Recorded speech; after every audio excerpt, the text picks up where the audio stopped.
In a new interview, President Trump says the U.S. could run Venezuela for years. The president says he plans to use and take Venezuela's oil while giving money back to the country. The administration also setting its sights on Greenland as Republicans in Congress push back on how the Danish territory could be acquired.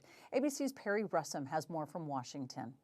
In a new interview with the New York Times, President Trump says he expects the U.S. will be running Venezuela and extracting from its oil reserves for years. Trump saying, "We will rebuild in a very profitable way," adding, "We're going to be using oil and we're going to be taking oil. We're getting oil prices down, and we're going to be giving money to Venezuela, which they desperately need."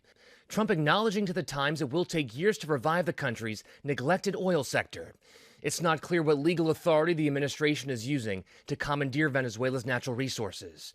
After the U.S. Coast Guard seized 2 oil tankers linked to Venezuela yesterday, Secretary of State Marco Rubio says the U.S. first plans to stabilize Venezuela by controlling oil leaving the country. The second phase will be a phase that we call recovery, and that is ensuring that American, Western, and other companies have access to the Venezuelan market in a way that's fair. Also, the Senate today voting on a war powers resolution that would block the U.S. military from engaging in hostilities within or against Venezuela unless authorized by Congress. The Trump administration now focusing on Greenland. President Trump argues the Danish territory is needed for national security. As Secretary Rubio says, President Trump wants to buy Greenland. That's always been the president's intent from the very beginning. The White House says utilizing the U.S. military is always an option at the commander-in-chief's disposal. There is no support for any kind of forceful takeover for Greenland or trying to buy them. They're our allies. They want to work with us.